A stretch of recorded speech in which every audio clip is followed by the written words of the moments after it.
자, 오늘은 사사기 1장 11절부터 21절 말씀으로 믿음의 집안에서 믿음의 자손이 나온다 하는 말씀으로 하나님 말씀 전가하도록 하겠습니다.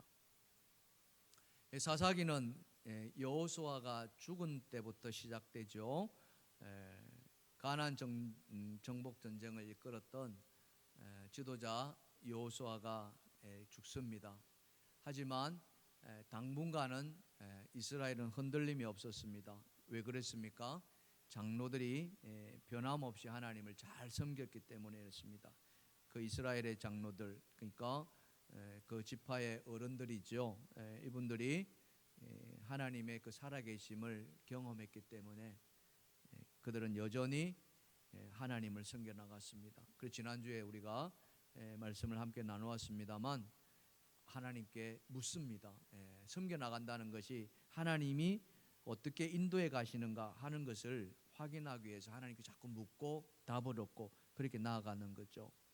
그래서 그들은 하나님의 응답을 받고 예루살렘을 올라가지 않습니까? 유다 지파가 올라갑니다. 그리고 거기에서 예루살렘을 다 차지합니다. 한 걸음 더 나아가서 헤브론까지 차지하는 은총을 받습니다. 이 모든 것은 그들이 하나님을 찾았고 하나님이 그들에게 명령하였고 그 명령에 순종할 때 하나님이 그들과 함께 하는 그런 은혜가 있었기 때문에 그랬습니다. 하지만 그럼에도 아직 정복하지 않은 땅들이 군데군데 남아 있었어요. 그래서 계속 그 땅을 차지하기 위해서 나아갈 수밖에 없었습니다. 이 남은 과제를 완성하기 위해서 누가 앞장섰느냐? 오늘 그거예요. 누가 앞장섰느냐? 오늘 말씀해 보면은 갈렙이었다고 우리는 알 수 있습니다. 자, 첫 번째 주제입니다. 자, 다 같이 읽어봅시다. 믿음의 사람 갈렙의 헌신이 있었다 이겁니다. 믿음의 사람, 여기 우리가 방점을 찍는데요. 우리 속담에 이런 게 있습니다. 쇳불도 어떻게 해요? 난 김에 뽑아라 하는 것이 있습니다. 그래서 예루살렘을 점령하고요, 헤브론까지 차지했습니다. 이제 남은 것은 드빌이라는 곳이었습니다. 이 드빌까지 갈렙은 밀어붙이려고 했어요. 갈렙이 앞장섰습니다. 여러분도 아시다시피 이 헤브론은 높은 산악지대에 있었어요. 거기에 설상가상으로 거기에는 아낙 자손이 있었습니다.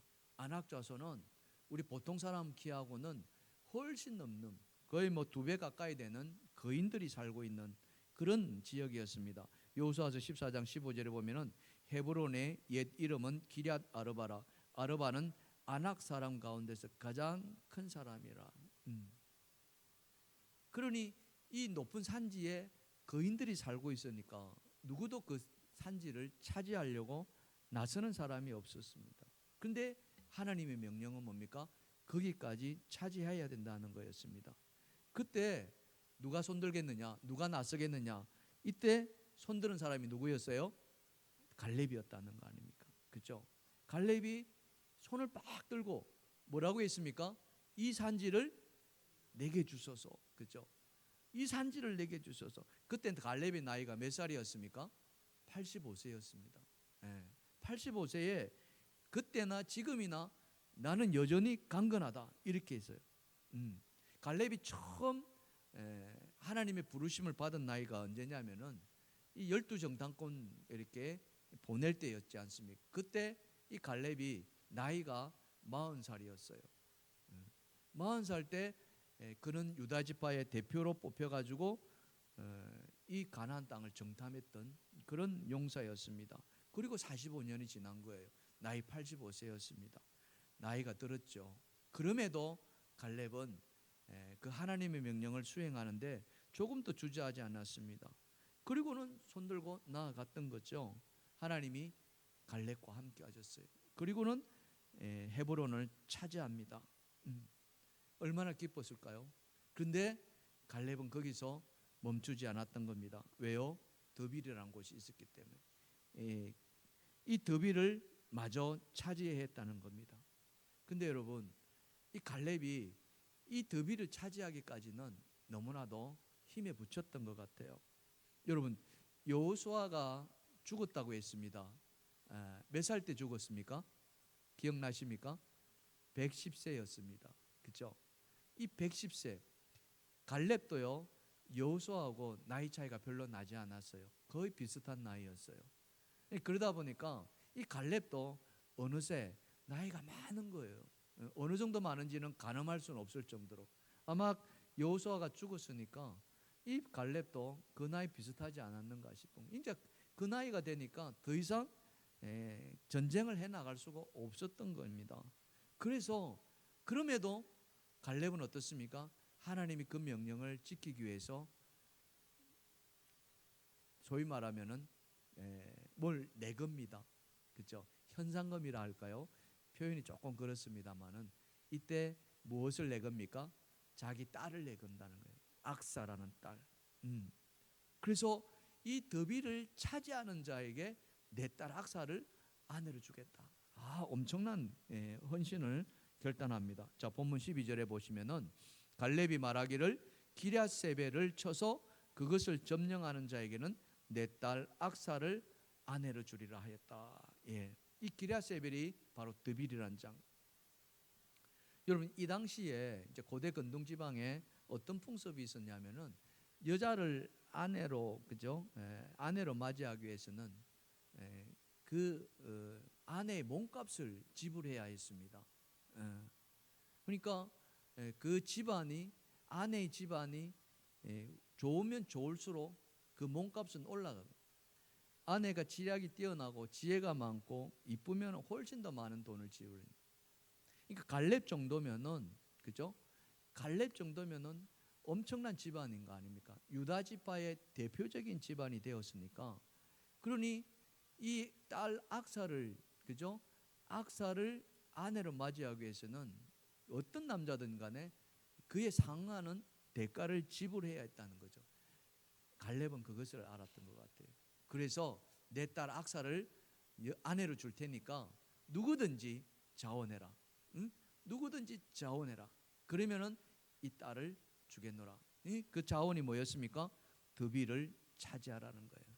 근데 한편으로 보면은 갈렙이 사실은 굉장히 큰 헌신이기도 하죠. 다른 어떤 것도 아니고 자기가 사랑하는 딸을 내걸 정도니까. 이것이 바로 갈렙의 믿음이었다는 겁니다. 여러분, 근데 제가 여러분에게 하나 여쭤보고 싶은 것은 뭐냐면은 갈렙이 유다의 소위 말하면은 오리지널 유다 사람이 아니라는 거 여러분 혹시 아십니까? 갈렙이 유다 지파를 대표한다고 했는데 실제로는 갈렙이 유다 출신이 아니었다는 거예요. 여러분 그거 아십니까? 이 성경에 보면은 이 갈렙 집안은요 그니스 사람이라고 이야기를 합니다. 또 다른 말로 그나스 사람이라고도 표현을 하게 되는데 뭐냐면은 여호수아서 14장 14절에 보시면은 자 보십시다. 시작. 헤브론이 그니스 사람 여분네의 아들 갈렙의 기업이 되어 오늘까지 이르렀으니 이는 그가 이스라엘 하나님 여호와를 온전히 쫓았더라. 여기 그니스 사람 여러분 주목하실 필요가 있습니다. 우리는 그냥 이 그니스 사람 그니스 사람인갑다 하고 그냥 넘어가는데 이 그니스 사람이 누구냐면요 창세기 36장에 보면은 에돔 족장의 엘리바스의 아들이 바로 이 그나스입니다. 이 그나스의 후손들이 다 이 사람들인 거예요. 그래서 에돔은 여러분 에돔의 족속은 어디서 시작되었습니까? 에서의 자손들입니다. 에서는 야곱의 형이죠. 유다는 누구의 자손입니까? 야곱의 자손이고, 그렇죠? 그래서 이 야곱과 에서까지는 올라가면은 이렇게 같이 혈통으로 묶어집니다만은 에서와 야곱이 나누어질 때는 이들은 혈통이 나누어지는 거예요. 그게 유다 지파가 아니라는 거죠. 갈렙은 이 갈렙이 유다 지파하고 같이 섞여 살다가 나중에 소위 말하면 귀화한다고 표현하시면 좋겠습니다. 오늘 우리 대한민국에 다문화 가정들이 있습니다. 결혼하고서 이렇게 우리나라 사람이 된 사람들이 있습니다. 그 사람들이 다 한국 사람입니다. 한국 국적을 취득했기 때문에. 하지만 그들의 혈통을 보면 어떻습니까? 순수 한국 혈통이 아니라 예궁 사람이라는 거죠. 이 갈렙이 바로 그런 사람이었다는 거죠. 그래서 오리지널 유다 지파는 아니었지만 그는 유다 지파가 되고 나서 정말 하나님 앞에 헌신했던 것 같아요. 그래서 유다 지파의 대표로 이렇게 뽑히기까지 했다는 거죠. 얼마 갈렙이 목숨 걸고 유다 지파를 위해서 수고하지 않았는가 이렇게 생각이 됩니다. 여러분, 이 갈렙이 유다 지파를 대표하는 사람이 되었지만은 사실은 뭡니까? 딸을 내놓는다는 것이 그렇게 만만치 않았다는 사실, 그걸 우리가 알아야 됩니다. 하지만 하나님의 말씀이, 하나님의 그 명령을 수행하는 것이 너무나도 큰 과업이었기 때문에 그는 끝까지 이 책임을 다 완수하려 했고, 그래서 그는 나머지 땅을 차지하는데 자기를 다 헌신했다는 사실, 그렇기 때문에 갈렙일 수 있다는 사실입니다. 사랑하는 성도 여러분, 하나님은 이와 같이 순수한 100% 유다 지파는 아니었지만, 그렇지만 유다 지파가 되었던 이 갈렙을 사용하셨다는 사실을 우리는 주목해야 될 필요가 있습니다. 오늘 우리도 마찬가지지 않습니까? 우리가 그죠? 완전히 하나님 앞에 꼭 마음에 맞는 그런 순수한 그런 신앙인이 아니었다 할지라도, 그러나 어떤 이유가 됐든지 우리가 하나님의 자녀가 되었다 한다면은 이 순간부터 우리는 하나님의 그 말씀 앞에 최선을 다해서 우리의 삶을 하나님 앞에 드릴 때 하나님은 그 사람을 사용하시고 사용하실 뿐만 아니라 축복해 주시는 줄 믿습니다. 오늘 이 자리에 계신 여러분이 갈렙과 같은 그런 헌신의 사람이 되셔서 하나님 앞에 쓰임 받기를 주님의 축원합니다. 축원합니다. 자, 그렇게 더비를 차지하기 위해서 갈렙이 딸을 주기로 했잖아요. 자, 이 딸을 누가 데려갑니까? 자, 두 번째 주제입니다. 자, 두 번째 주제 다 같이 읽겠습니다. 시작. 갈렙의 조카 온니엘이 나선다. 예, 조카가 나섭니다. 자, 갈렙이 더비를 차지하기 위해서 악사라는 딸을 이렇게 내걸죠. 말씀드렸습니다만은 갈렙 정도의 집안이라면은 이미 이제 어떻습니까? 이 유다 지파 안에서 명문 가문이 되었습니다. 여기 계시는 우리 남자분들이 많이 있습니다만은 자기가 아내로 맞이하는 그 집안이 좋은 가문이라면은 너무나도 행복하지 않겠습니까? 이왕이면은 좋은 가문에 장가드는 것 바라는 바이겠죠. 그렇지 않겠습니까? 또 그 좋은 가문에 사위가 되는 것은 그죠? 자기에게도 큰 유익이 되고 또 영광이 되기 때문에 누구든지 한 번 정도는 탐내볼 만한 그런 일이기도 합니다. 그런데 우리가 여기서 기억해야 될 것은 이 기럇세벨이 대단히 중요한 땅이었다는 거죠. 그러니까 갈렙이 이 딸을 내걸 정도였다는 거죠. 어느 정도 중요한 땅이었느냐? 자, 보면은요, 이 더비를 기럇세벨이라고 했습니다. 이 기럇세벨이라는 이름의 뜻이 뭐냐면은 책의 도시라고 이렇게 알려져 있어요. 책의 도시. 그 성읍에 책이 많이 있었다 해서 책의 도시라는 거예요. 책만 있은 것이 아니라 그곳에는 많은 중요한 문서들이 함께 보관되어 있었고, 그렇다 보니까 그 성읍을 지식이 가득한 성읍이었다. 지식 성읍이었던 거죠. 당연히 지식이 들어있는 사람들도 많이 있겠죠. 오늘 우리나라에 보면은 세종시가 새로운 행정복합 도시가 된 거 여러분 잘 아시지 않겠습니까? 그렇죠. 거기에 우리나라 관공서가 대부분의 관공서가 다 내려와 있고 거기에 거주하는 사람들도 이 관공서에 근무하는 공무원들입니다. 아마 뭐 높은 직에 있는 사람들도 많고, 그래서 이 세종시를 행정복합도시라고 하는 정도로 이야기를 하지 않습니까? 이 더빌이라는 곳이 바로 그런 도시였습니다.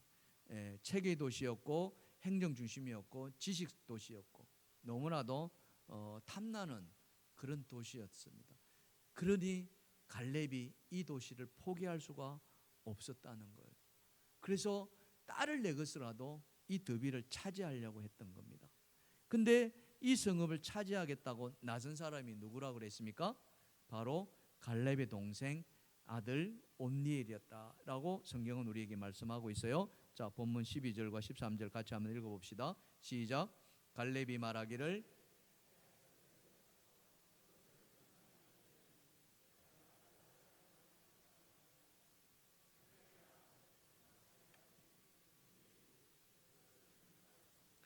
갈렙이 그의 딸 악사를 그에게 아내로 주었더라. 예.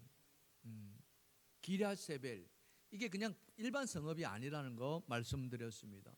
상당히 중요한 지식이 가득한 그런 어떤 도시였기 때문에 이 갈렙에게서는 이 땅을 차지하지 않을 수가 없었다는 거죠. 근데 그렇게 중요한 땅을 누구한테 이렇게 내세웠느냐면 딸을 주겠노라. 그래서 그게 나왔던 차지했던 사람이 바로 갈렙의 조카 온니엘이었습니다. 오늘 저는 말씀을 준비하면서 참 이 부분을 어떻게 제가 묵상을 했느냐면은 다른 것이 아니라 바로 오늘 말씀의 제목에서도 여러분에게 알려드렸습니다마는 믿음의 가문에서 뭐가 나온다고요? 믿음의 자손이 나온다는 것. 따라합시다. 믿음의 가문에서 믿음의 자손이 나옵니다. 아멘입니까? 여러분 그렇게 되기를 원하십니까? 여러분의 집안이 믿음의 가문이 되기를 원하십니까? 누구나 다 그렇게 되기를 원할 겁니다. 내 믿음이, 그죠? 내 믿음이 내 자녀들에게 잘 이어져서 그것이 유산이 되어서 내 자녀들이 아주 아름다운 그런 믿음 생활을 해나가고 그렇게 되기를 바라는 거죠. 온니엘이 그러지 않았을까? 저는 그런 생각이 듭니다. 상상을 해보는 거예요. 온니엘이 아마 집안이기 때문에 그 갈렙하고 늘 가까이에 살았을 수도 있을 것입니다. 어린 이 온니엘이 그 큰아버지 갈렙을 보면서 자랐단 말이죠. 무슨 생각을 했을까요? 아마 이런 생각하지 않았겠습니까? 갈렙이 용사였지 않습니까? 그죠? 그리고 누구보다도 하나님의 일을 앞장서서 했던 사람이에요. 그래서 이 온니엘 아내는 그래, 나도 이 다음에 어른이 된다면 나도 이 다음에 커서 저 큰아버지 갈렙처럼 될 거야. 저 큰아버지 갈렙과 같이 그 길을 나도 쫓아갈 거야. 그런 마음 가질 수 있는 거 아니겠습니까? 그렇잖아요. 집안에 훌륭한 사람이 한 분 있으면은 다 뭡니까? 저분을 본받고 따라가라 이렇게 가르치잖아요. 아마 이 온니엘도 그랬을 거라는 생각이 들어요. 그래서 뭐냐? 믿음의 가문 안에서 믿음의 자손이 나올 수밖에 없다는 거예요. 우리 속담에 그런 말 있잖아요. 왕대밭에 뭐가 나와요? 왕대 나온다는 거예요. 왕대밭에 왕대가 나온다는 거예요. 똑같은 것입니다. 큰아버지 그 갈렙의 그 용맹을 보면서 그러면서 하나님 앞에 충성했을 때 이 갈렙이 하나님의 복을 받잖아요. 그렇잖아요. 여러분 한번 생각해 보세요. 이 광야 40년 길에 그 수많은 이스라엘 출애굽의 1세대들이 어떻게 되었습니까? 이 광야 40년 길에 다 가나안 땅을 보지 못하고 죽잖아요. 딱 두 사람만 살아남죠. 누굽니까? 여호수아와 갈렙 아닙니까? 이거는 보통 축복이 아니라는 거죠. 어떻게 해서 그런 축복을 받습니까? 그들이 하나님 앞에 충성했다는 거죠. 하나님의 그 약속을 믿고 온전히 순종했던 결과가 아니겠습니까? 여러분, 하나님은 하나님을 섬기는 자에게 축복해 주신다고 말씀하셨습니다. 여러분, 십계명에 보시면은 정말 그죠? 나를 섬기는 자에게 하나님이 어떻게 해요? 몇 대까지 은혜 주신다고 했어요? 1000대까지 은혜 베푸죠. 엄청난 축복이라는 거죠. 그래서 믿음의 가문에서 믿음의 자손이 나온다는 게 그냥 하는 말이 아닙니다. 여러분 혹시 조나단 에드워드라는 사람을 아십니까? 들어보셨습니까? 미국의 유명한 믿음의 가문입니다. 이 조나단 에드워드가 목사였어요. 근데 얼마나 훌륭한 목사인지 이분의 자손들이 말로 다 할 수 없는 유명한 사람들이 많이 배출이 됩니다. 미국이 조사를 했습니다. 뉴욕시에 있는 교육위원회가 이 한 부모의 영향을 따라서 그 후손들이 어떻게 되느냐 조사를 딱 했더니 이 조나단 에드워드의 가문에서 이와 같은 사람들이 나왔다 하지 않습니까? 조나단 에드워드의 5대에 걸친 후손이 모두 896명인데요. 자, 그 중에 이 896명이 어떤 사람들이 나왔냐면은 부통령이 한 명 나왔고요. 그 다음에 상하 의원이 4명이 나왔고, 대학 총장이 12명이 나왔고요. 대학 교수가 65명이 나왔고, 의사가 60명이 나왔고요. 또 목사가 100명이 나왔고요. 군인이 75명이 나왔고, 책을 쓰는 사람들이 85명이 나왔고요. 판사와 검사, 변호사가 130명이 나왔고요. 그리고 공무원이 80명이 나왔다. 정말 엄청나지 않습니까? 여러분, 어떻게 이와 같은 자손들이 훌륭하냐? 그것은 다른 것이 아니라 오직 하나, 그것은 뭐였습니까? 믿음의 가문이었다는 거죠. 믿음을 그들에게 물려주었다는 사실. 저는 오늘 우리 동일교회 모든 성도들, 이 말씀을 듣는 여러분들이 그와 같은 믿음의 가문이 되기를 간절히 축원합니다. 축원합니다. 여러분 가운데는요, 부모님의 신앙을 따라서 믿음 생활 하신 분이 계십니다. 믿음의 2대가 될 수도 있고 3대가 될 수도 있습니다. 축복입니다. 또 여러분 가운데는 여러분이 신앙을 처음 했던 1대인 분들 계십니다. 저 같은 사람 마찬가지죠. 제가 처음 신앙생활 했던 믿음의 1대이죠. 1대가 되었던 아니면 그 이상 2대가 3대가 되었던 여러분의 신앙이 여러분 자녀들에게 또 그 자녀의 자녀들에게 아름답게 물려지기를 주님의 축복합니다. 축복합니다. 근데 이게 쉬운 일이 아닙니다. 여러분, 믿음의 3대가 내려가기가 정말 쉽지가 않아요. 할아버지 때 좋은 믿음을 가졌던 그 믿음이 아버지 때는 잘 갑니다. 그런데 그 자녀 때에 장담을 못해요. 3대 가기가 그렇게 쉽지가 않아요. 근데 믿음의 5대, 6대 이래 간다는 것은 어마어마한 거예요. 그것은 다른 이유가 아닙니다. 그것은 뭐예요?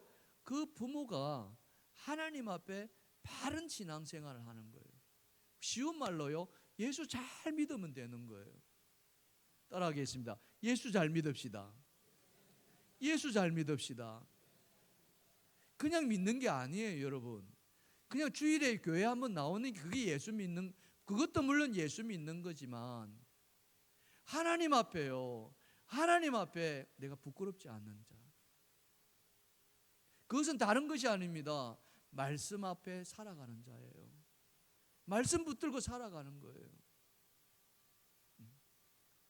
갈렙이 정말 그는 이방인이었습니다. 혈통으로 보면요, 유다 지파 사람이 아니었어요.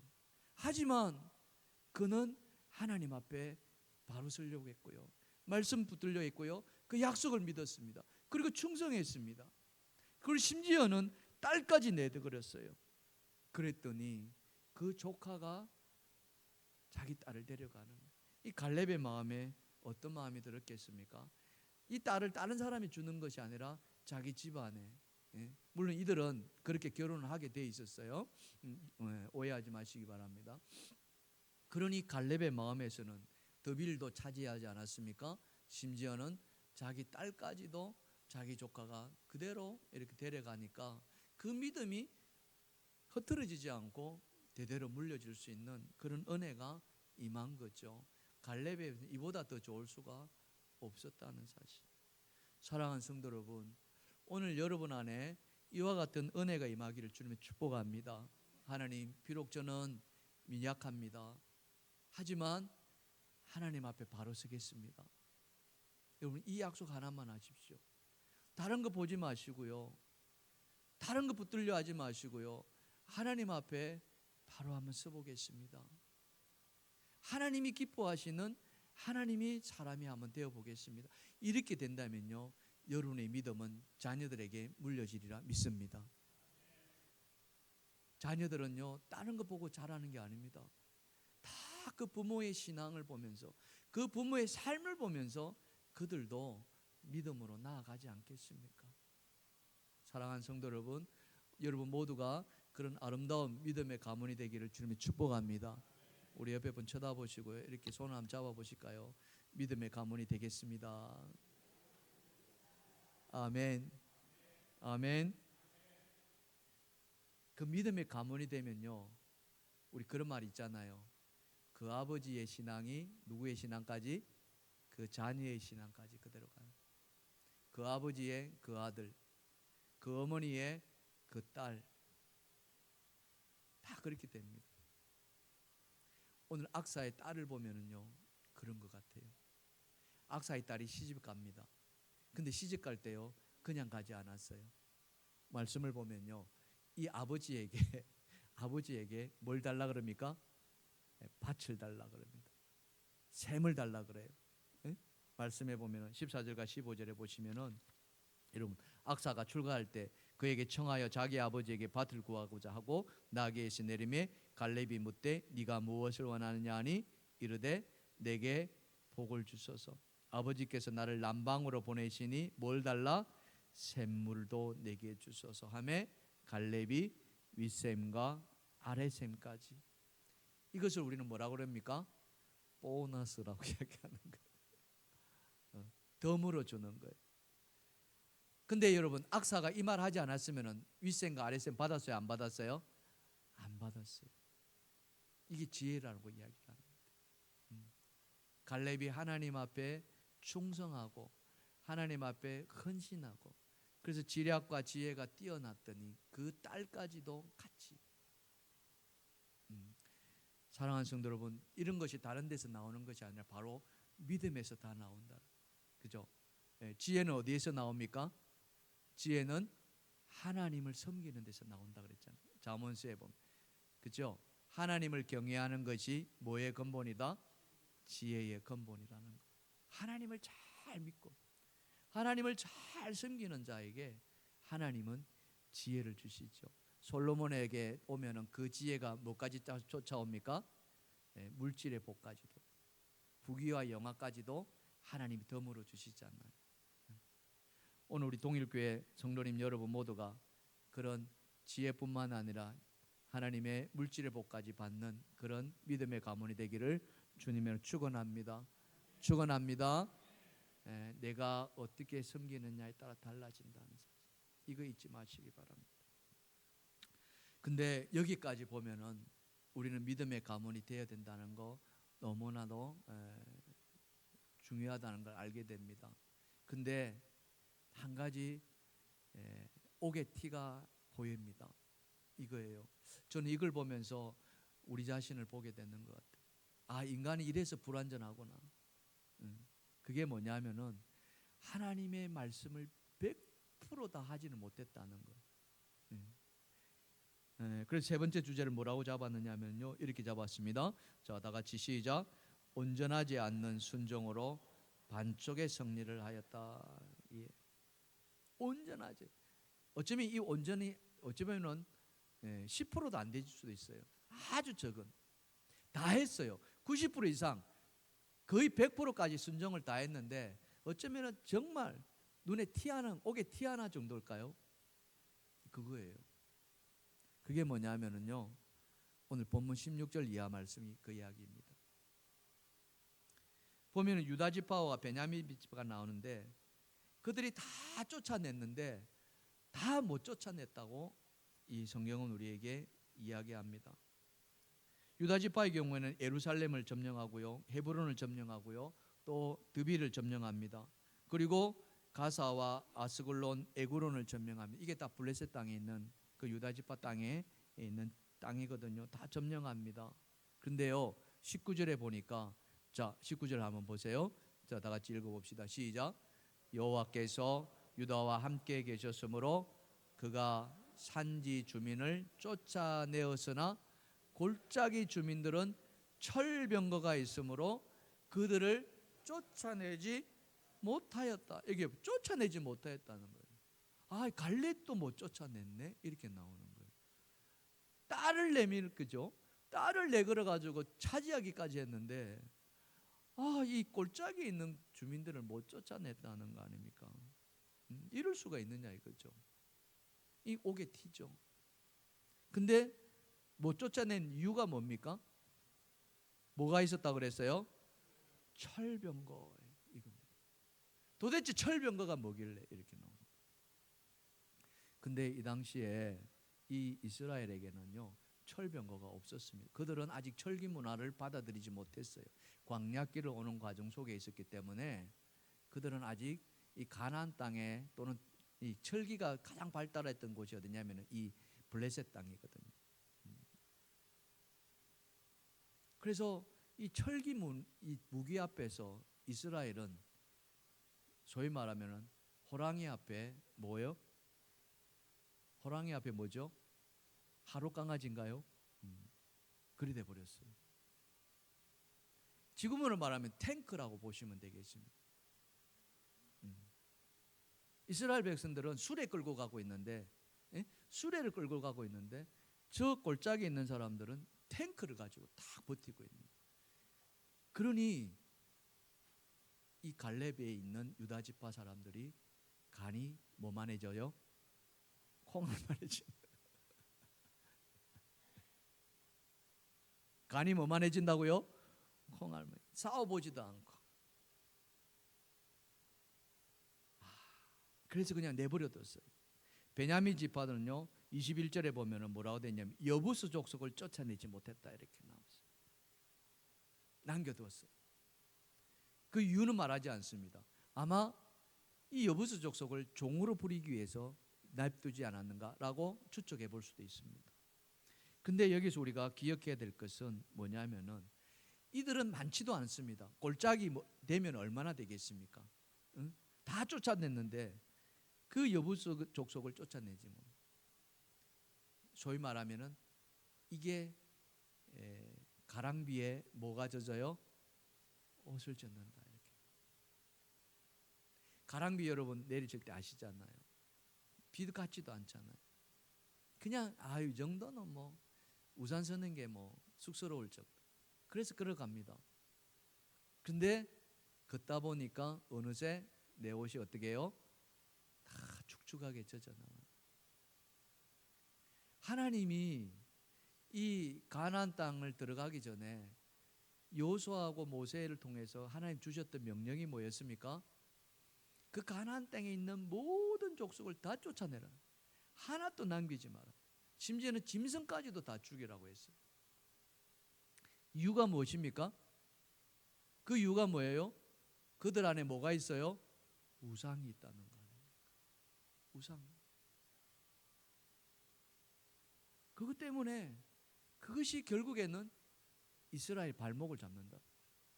그것 때문에 올무가 되어서 너희가 곤욕을 치를 것이다. 근데 그 당시만 하더라도 이스라엘은 그것을 미처 다 깨닫지 못했던 것 같아요. 지금 이 철병가 앞에서 그들은 물러설 수밖에 없었고요. 여부수 족속을 그냥 내비둔 거예요. 바로 그겁니다. 여러분 사사기서를 우리가 쭉 읽어보면은요, 이스라엘 백성들이 이 장로들이 죽고 나면은요, 그때부터 악을 행하기 시작합니다. 악을 행했다는 게 다른 게 아니라 하나님을 버려버리는 거예요. 그 뒤로부터 이스라엘은 고난의 시간이 찾아오게 됩니다. 다른 게 아닙니다. 우리 안에 작은 것 크지도 않습니다. 이 정도는 그냥 뭐 그런 일들이 사실은 많이 있습니다. 여러분 하나님을 섬겨 나가는데 신앙생활 해 나가는데 그죠? 바른 믿음을 가져 나가는데 얼마나 많은 것들이 우리를 유혹합니까? 근데 그 유혹하는 것들이 크게 보이지도 않아요. 눈에 드러나지도 않습니다. 근데 가랑비에 옷 젖는다는 사실. 그 정도는 뭐 얼마든지 우리 넘어갈 수 있습니다. 눈 감아줄 수 있어요. 근데 그게 한 번, 두 번, 세 번 반복되기 시작합니다. 여러분 교회도 한번 생각해 보세요. 교회에 무슨 일이 있어가지고 집안 일이 있어가지고 예를 들면 한두 번 빠지기 시작합니다. 수요 예배 빠지고요, 또 금요기도에 빠지고 새벽기도에 빠지고 빠지다 보면은요 나중에는 어떻게 해요? 그게 참 이 사람이라는 게 우리 그런 말 하잖아요. 서 있으면은 어떻게 하고 싶어요? 앉고 싶고, 앉으면은요 눕고 싶고, 누우면은요 그렇다니까요. 이게 가랑비에 옷 젖는 거예요.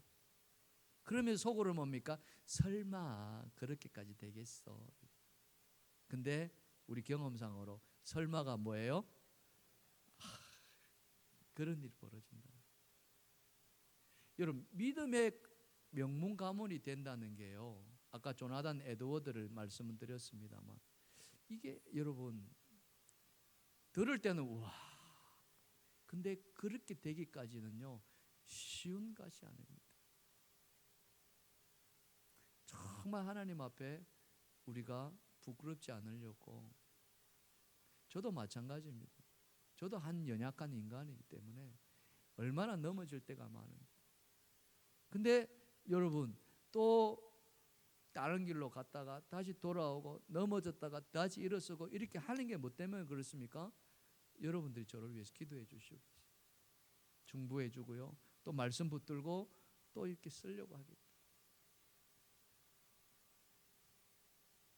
우리가 왜 49절 성경 암송을 합니까? 이거요 정말 어쩌면은 그냥 나하고 아무 상관없이 그냥 지나갈 수 있습니다. 오늘 이 자리에 계신 여러분 가운데 이 49절 얼마나 여러분들이 암송을 했는지 저는 알지 못합니다. 그죠? 알지 못해요.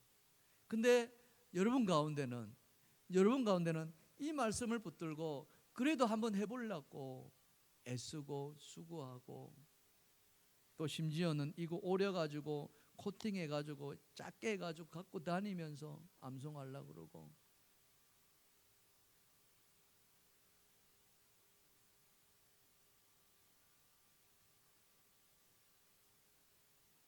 서양 속담에 그런 게 있잖아요. 로마가 하루아침에 이루어지지 않았다는 말이죠. 믿음의 명문 가문이 된다는 것은요, 이게 누구나 다 되고 싶어 하죠. 내 자녀들에게 아름다운 신앙 유산 물려주고 싶어 합니다. 그런데 여러분, 우리 자녀들을 한번 돌아보십시다. 내 가족들을 한번 돌아보십시다.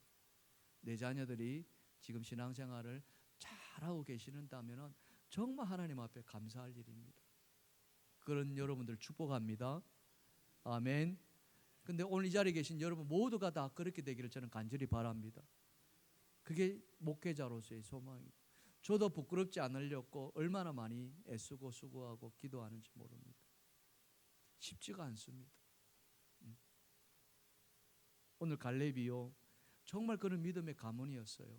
정말 하나님이 그를 인정하는 이방인이었지만 유다 지파의 대표자가 되었어요.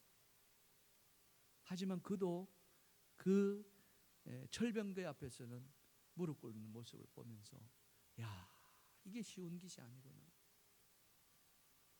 정말 우리 여러분 기도하십시오. 기도하시고요, 또 기도하십시다. 뭡니까? 하나님, 제 믿음이 우리 자녀들에게 잘 이어질 수 있도록 은혜를 베풀어 주시옵소서. 하나님, 믿음의 명문 가문 한번 만들어지게 하여 주시옵소서. 여러분 이것을 마음에 새긴다면 오늘부터 여러분의 삶이 달라질 것입니다. 달라질 수밖에 없죠. 그렇지 않겠습니까? 우리가 하나님 말씀 떠나서 우리 마음대로 살아가는 동안에 어떻게 믿음의 명문 가문이 될 수 있겠습니까? 그 될 수가 없는 거죠. 그러나 우리가 또 하나님 앞에 바로 서려고 그러고 그래서 아까 우리가 암송했던 말씀이 있지 않습니까? 그게 뭡니까? 마태복음 7장의 말씀이죠. 13절과 14절 같이 한번 읽어볼까요? 시작. 좁은 문으로 들어가라. 멸망으로 인도하는 문은 크고 그 길이 넓어 그리로 들어가는 자가 많고, 생명으로 인도하는 문은 좁고 길이 협착하여 찾는 자가 적음이라. 여러분 믿음의 명문 가문은요 어떤 문으로 들어가겠습니까? 믿음의 명문 가문은 넓은 문으로 들어가겠습니까? 아니면 좁은 문으로 들어가겠습니까? 좁은 문을 택한다는 거예요. 쉬운 길 택하지 않습니다. 힘든 길을 택합니다. 어려운 길을 택합니다. 찾는 사람이 적은 길을 택합니다. 그러나 그렇게 택한 자들에게 하나님은 외면하지 않으신다는 거예요. 그런 자들에게 하나님은 그 가문을 축복해 주시는 줄 믿습니다. 아멘. 오늘 내가 그 다짐을 하십시오. 하나님, 힘들고 불편하고 사람도 안 찾지만은 그러나 이것을 명하시기에 오늘 내가 믿음의 가문으로 나아가겠습니다. 여러분 그렇게 하신다면은 반드시 하나님은 여러분을 붙들어 주시리라 믿습니다. 여러분을 통해서 믿음의 가문 세워 주실 줄 믿습니다. 찬양하겠습니다.